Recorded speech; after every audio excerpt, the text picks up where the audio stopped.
Bapa, inilah pujian kami.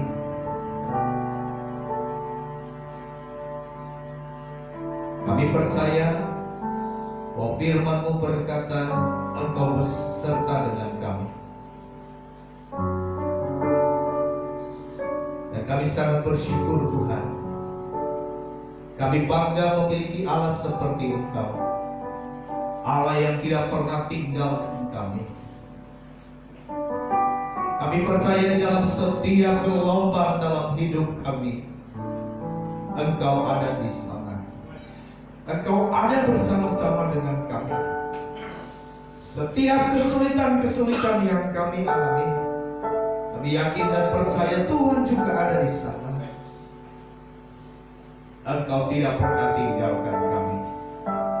Engkau selalu tepati setiap janji.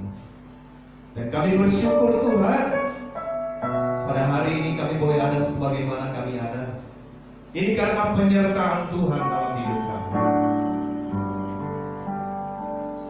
Engkau kami nantikan Tuhan. Dan firman-Mu berkata, orang yang menanti-nantikan Tuhan tidak akan mencari lelah. Terima kasih Tuhan Yesus. Pada pagi hari ini, mari Tuhan, Engkau berbicara bagi setiap kami. Sampaikan isi hati-Mu bagi setiap kami, sehingga kami semua yang beribadah pada pagi hari ini, kami boleh diberkati oleh kebenaran firman-Mu. Kami boleh dipulihkan, kami boleh dibangkitkan semangat. Terima kasih Tuhan. Terima kasih Tuhan Yesus. Dan kami berdoa, sembunyikan hamba-Mu di balik salib-Mu, biarlah kebenaran firman Tuhan saja yang boleh dinyatakan. Amin. Sehingga kami semua diberkati. Saat ini kami berdoa sepakat ya Tuhan, dan menolak segala kuasa kegelapan, roh penghulu di udara, roh intimidasi yang ingin mencoba mengganggu, bahkan mengambil damai sejahtera kami. Kami sepakat Tuhan, di dalam nama Yesus kami usir, kami tolak kuasanya menjauh dari setiap kehidupan kami, sehingga kami boleh fokus terarah beribadah kepada Tuhan. Terima kasih Tuhan Yesus. Ini doa kami. Terpujilah nama Tuhan. Dalam nama Yesus kami berdoa. Kita yang siap dengan firman Tuhan, sama-sama katakan amin. Haleluya. Puji nama Tuhan, saudaraku yang terkasih dalam nama Tuhan. Pada saat pagi hari ini kita boleh kembali beribadah kepada Tuhan. Saya percaya Bapak Ibu Saudara yang saat ini sedang mengikuti ibadah ini, dimanapun Bapak Ibu berada, dimanapun saudara berada, pastikan bahwa pada pagi hari ini ketika kita mengikuti ibadah ini, pastikan hidup kita diberkati oleh Tuhan. Amin. Memasuki bulan yang baru ini, kita sudah masuk di bulan Mei, ya, saudaraku yang terkasih dalam nama Tuhan. Bulan kemarin, 2 bulan kita berbicara tentang tema yang sangat luar biasa, yaitu hidup bergaul karib dengan Tuhan. Hidup bergaul karib dengan Tuhan selama 2 bulan ini kita pelajari. Dan saya percaya setiap kita mempraktekkan hal ini, melakukan hal ini, dan saya juga percaya bahwa hidup kita mulai diubahkan oleh Tuhan. Amin. Masuk di bulan yang baru ini, di bulan Mei ini, 2 bulan ke depan kita akan belajar tentang ketekunan. Ini adalah satu tema yang berkesinambungan, saudara yang terkasih dalam nama Tuhan. Kenapa demikian? Karena orang yang hidup bergaul karib dengan Allah, orang yang hidup bergaul karib dengan Tuhan, itu tidak setengah-setengah, tetapi harus melakukannya dengan tekun. Ya, dengan tekun sampai apa yang dia peroleh, apa yang ingin dia capai itu dia peroleh. Kita lihat contoh orang yang bergaul karib dengan Tuhan di dalam Alkitab sudah dijelaskan, seperti Henokh, ya, baik itu juga Nuh. Saudaraku, Henokh setelahnya dikatakan 300 tahun bergaul karib. Bukan satu hal yang mudah, tetapi Henokh tekun selama 300 tahun membangun hubungan yang intim dengan Tuhan. Ini namanya bertekun. Nah, saudaraku, ketekunan dalam bahasa Indonesia berasal dari kata tekun. Ya, tekun. Tekun berarti rajin. Tekun juga berarti keras hati, keras kemauan. Ya, memiliki keteguhan hati, nggak mudah goyah. Ya, saudara, dan orang yang tekun ini sungguh-sungguh, nggak main-main. Ya, ketika dia mengambil satu keputusan, dia nggak main-main, dia sungguh-sungguh. Makanya, ketika kita ambil keputusan untuk mengikut Yesus, ini bukan keputusan yang main-main, tetapi ini adalah satu keputusan yang harus kita jalankan dengan sungguh-sungguh. Ya. Mengikut Yesus adalah keputusan terbaik dalam hidup. Nah, pada pagi hari ini di dalam bahasa Indonesia saya catat ada di sana bertekun, artinya berkeras hati, bekerja keras, belajar dan berusaha. Menekuni artinya mempelajari, mengerjakan. Ketekunan berarti kesungguhan, memiliki keteguhan hati, mengerjakan dengan cepat. Ya, Bapak Gembala Senior sampaikan sering sekali di bawah renungan yang dia sampaikan pada kita, selalu ada spudi, ya, spudi.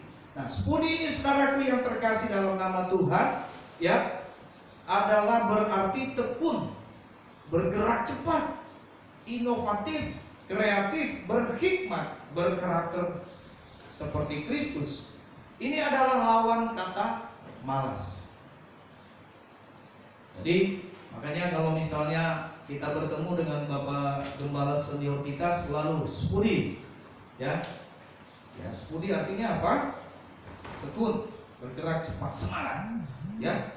Nah, pada pagi hari ini kita belajar tentang kebenaran firman Tuhan. Kita mau buka di dalam Yakobus pasal 1 ayatnya yang kedua, ayatnya mulai dari ayat yang kedua sampai dengan ayatnya yang ke-8.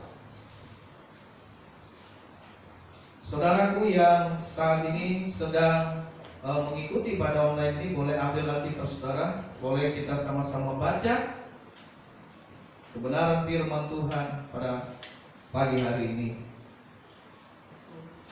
Yakobus pasal 1 ayat 1 sampai dengan ayatnya yang ke-8.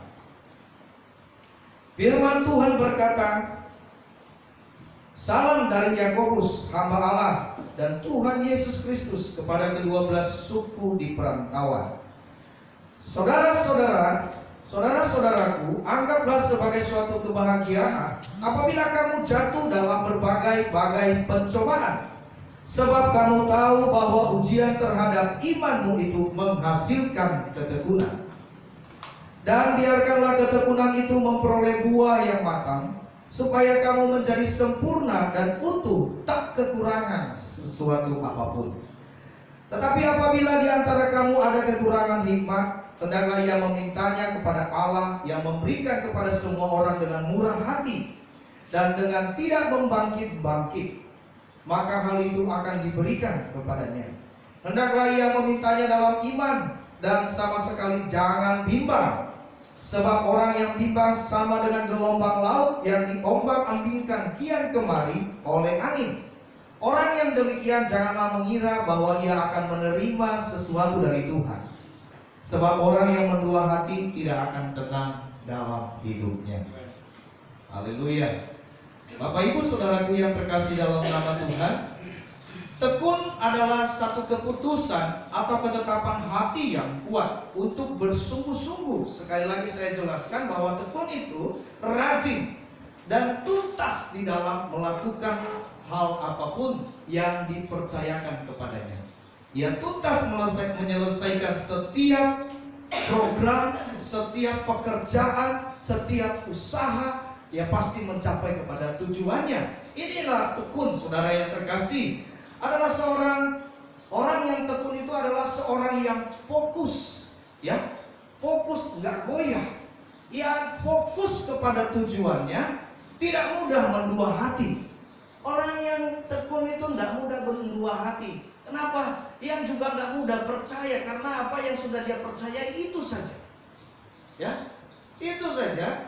Nah, dia tidak mudah mendua hati, dia tidak mudah, ya, berpindah. Dia konsisten dan tidak mudah putus asa. Nah, lihat, tidak mudah putus asa, tidak mudah kecewa.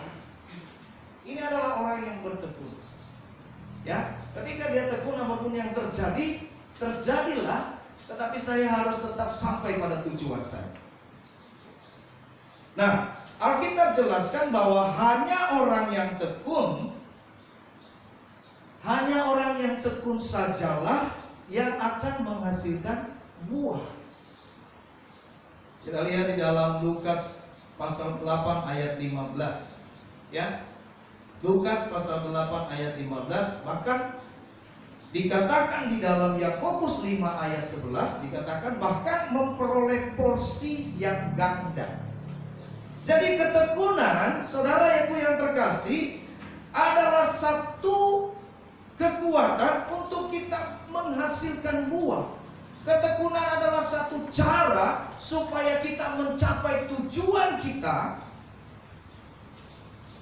Dan kalau kita sudah membuahkan hasil, firman Tuhan catat tidak hanya hasil sedikit, tetapi ganda, berlipat. Jadi saudaraku yang terkasih dalam nama Tuhan, ini adalah satu hal, tema yang sangat luar biasa. Bertekun. Bertekun. Banyak orang percaya yang sangat merindukan janji Tuhan. Tentunya setiap kita juga merindukan janji Tuhan terjadi dalam hidup kita. Amin. Amin. Banyak orang merindukan janji-janji Tuhan terpenuhi dalam hidupnya. Amin. Amin. Saya percaya, ya, setiap kita, bahkan semua orang merindukan hal demikian. Oh, apa yang sudah Tuhan janjikan semoga terjadi dalam hidup saya. Kata Tuhan, Dia akan memberkati. Kata Tuhan, Dia akan melipat gandakan berkat. Kata Tuhan, Dia akan menolong saya. Kata Tuhan, Dia akan menjaga saya supaya saya nggak kena penyakit. Saudaraku yang terkasih dalam nama Tuhan, ini semua kita rindukan pertolongan Tuhan. Tetapi begini, saudara, tetapi dalam hidupnya Tuhan, ya, dalam hidupnya berkata bahwa banyak orang begini. Kalau tadi dia berkata bahwa ia merindukan sesuatu terjadi dalam hidupnya, janji Tuhan terjadi dalam hidupnya. Bahkan banyak orang mengklaim begini, oh saya kan sudah melakukan apa yang Tuhan mau, saya sudah melakukan apa yang Tuhan katakan, maka pasti saya dapat untung. Ya, Saya sudah memberi persembahan, saya sudah memberi perpuluhan, saya sudah beribadah kepada Tuhan, saya sudah mengabdi kepada Tuhan, saya sudah berdoa kepada Tuhan, saya sudah menyembah Tuhan, saya sudah memuji Tuhan.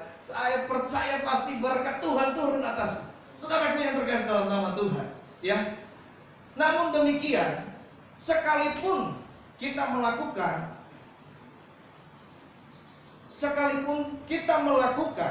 telah melakukan kehendak Tuhan, jika tanpa disertai dengan ketekunan, ya, ingat, jika tanpa disertai dengan ketekunan, saudaraku yang terkasih, jangan berharap kita akan memperoleh janji Tuhan.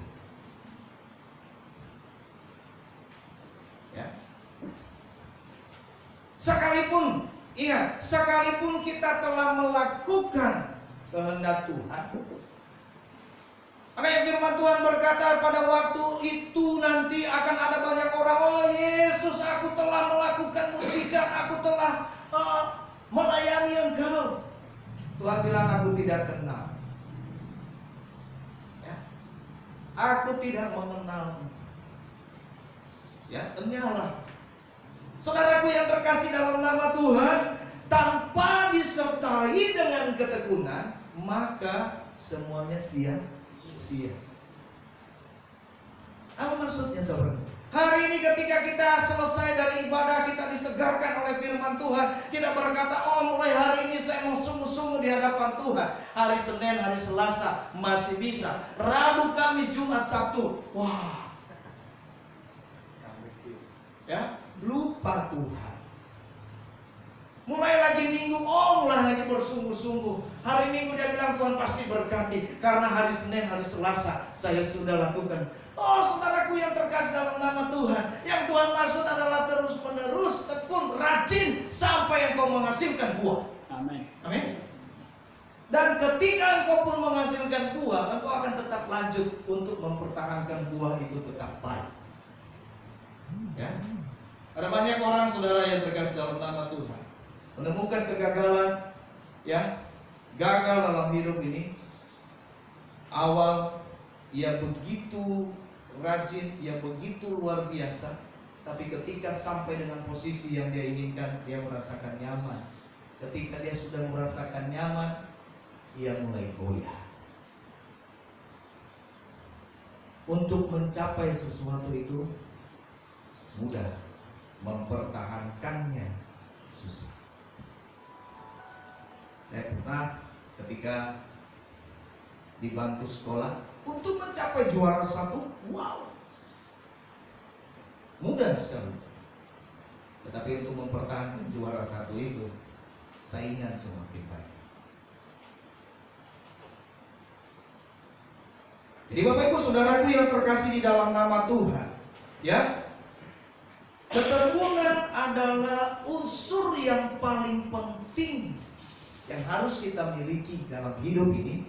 Unsur yang paling penting di dalam Ibrani pasal 10 ayat 36. Ya. Di situ nanti bisa kita lihat.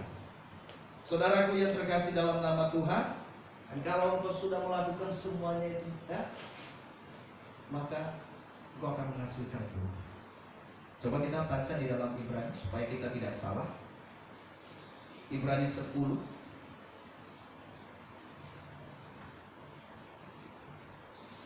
ayatnya 36.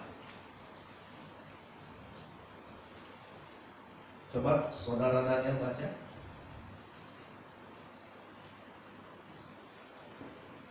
Demikian firman Tuhan, Ibrani 10 ayat 36.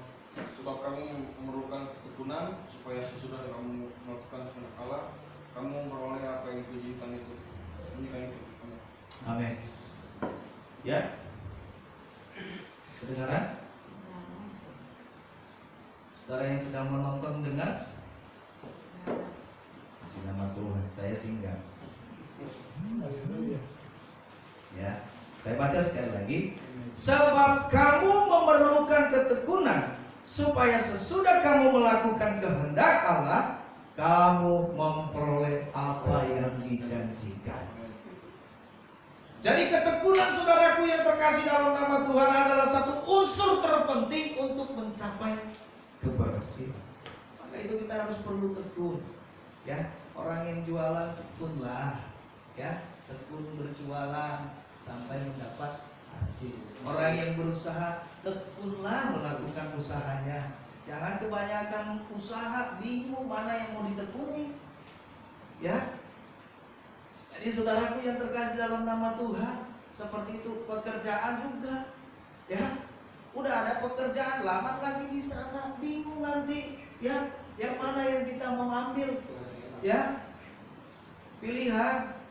Makanya kalau misalnya saudaraku yang terkasih dalam nama Tuhan, ya ada banyak hal yang misalnya kita mau belanja ini nggak jadi belanja. Kenapa? Karena ketika kita sampai ke sana bingung mau beli yang mana. Ya. Saya pernah waktu Natalan pergi, ya biasanya Natalan kan kita beli sepatu lah ya. Saudara yang terkasih, ya luar biasa sekali. Saya bersama dengan hambanya kami pergi pilih,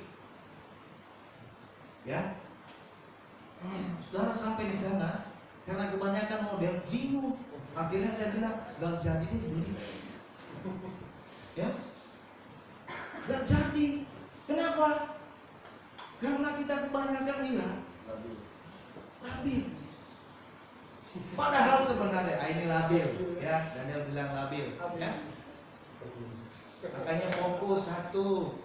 Jangan kebanyakan lihat yang lain, nanti labil. Jadi saudaraku yang terkasih di dalam nama Tuhan, ini memerlukan satu ketetapan hati. Ya, kita nggak goyah. Oh, ya kalau misalnya mau beli sepatu cats, modelnya bagaimana sudah ada di gambaran pikiran kita dan kita nggak goyah lagi. Tapi kadang-kadang kita goyah juga. Saya sering bersama dengan istri kalau misalnya beli, apalagi kalau saya pergi sendiri beli, pulang nggak bawa hasil. Ya, karena ketika saya disuruh, waktu itu saya pernah mau beli baju sendiri. Ya, saya mau beli baju sendiri. Ketika saya lihat, wah bagus. Akhirnya saya telepon istri saya. Yang mana mau dibeli? Istri saya bilang begini, terserah kamu. Tambah pusing saya. Saya akan tanya mana yang saya beli. Kenapa malah bilang terserah? Kan seperti itu. Makin membuat kita pusing. Begitu juga saudaraku yang terkasih dalam nama Tuhan. Kalau kita bimbang dalam hidup ini, dia bilang apa? Ini jelas firman Tuhan di dalam Yakobus tadi. Orang yang bimbang itu tidak akan dapat apa-apa. Benar, saya pulang nggak bawa hasil. Istri saya bilang mana yang dibeli? Kan jadi, ya nanti aja bareng. Ya. Lalu ngapain seharian di sana? Keliling-keliling. Ya. Jadi saudaraku yang terkasih di dalam nama Tuhan, ya kembali kepada ketekunan. Ya, ketekunan adalah unsur yang paling penting dalam hidup kita, unsur yang paling penting yang membuat kita berhasil, baik berhasil di dalam dunia ini maupun berhasil dalam Tuhan. Ada amin? Amin. Ya, demikian dengan Tuhan. Kenapa? Firman Tuhan berkata kau harus bertekun. Ya, lakukan semuanya dengan tekun. Ya, kalau tadi dia berkata di dalam Ibrani tadi itu luar biasa. Ya, kamu memerlukan ketekunan. Kenapa? Karena setelah kamu melakukan itu, ya, melakukan kehendak Allah, kamu memperoleh apa yang dijanjikan. Tapi ketika kamu tidak dengan tekun melakukannya, maka apapun yang kamu lakukan saat ini, itu semua akan sia-sia. Maka apa yang sudah kita mulai, apa yang sudah kita lakukan, kalau kita sudah memulai ikut Tuhan dengan tekun. Kalau kita sudah mulai memuji Tuhanlah dengan tekun. Kalau kita sudah mulai dalam beribadah kepada Tuhan, rindukanlah beribadahlah dengan tekun kepada Tuhan. Amin. Amin. Jadi saudaraku yang terkasih dalam nama Tuhan, pertanyaannya buat kita, apa yang membuat kita menjadi tekun? Karena kebanyakan orang ini, saudaraku yang terkasih dalam nama Tuhan, Ketika dia ada di dalam zona yang nyaman, ketekunan ini hilang. Ketika dia ada di dalam sesuatu kondisi yang baik, kadang-kadang ketekunan ini lupa kita lakukan. Ya. Nah, apa yang membuat kita bisa menjadi tekun? Apa yang membuat kita bisa menjadi tekun? Ayatnya jelas sekali di dalam Yakobus tadi, dia berkata begini. Nanti satu orang buka di dalam Roma pasal 5 ayat 3 ya. Nanti saudara Daniel baca lagi dengan luar biasa. Nah, ayat 2 di dalam Yakobus pasal 1 ayat 2 dia berkata begini, saudara-saudaraku, anggaplah sebagai satu kebahagiaan apabila kamu jatuh dalam berbagai-bagai pencobaan. Coba kita bandingkan dengan Roma pasal 5 ayat 3.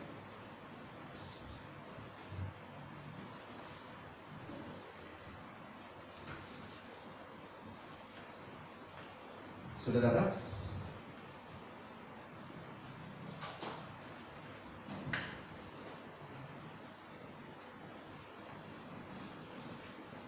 Roma pasal 5 ayat 3. Terima kasih Pak.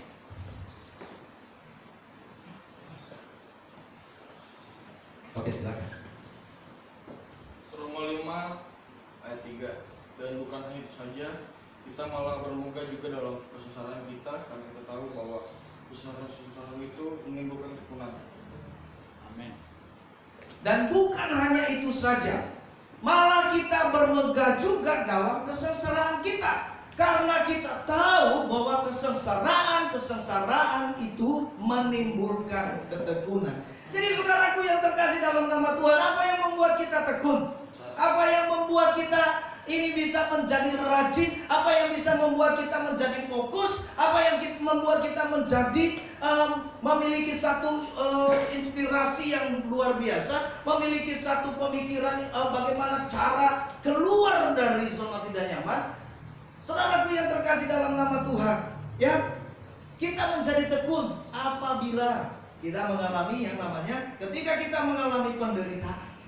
Ya, jadi apa yang membuat kita menjadi tekun?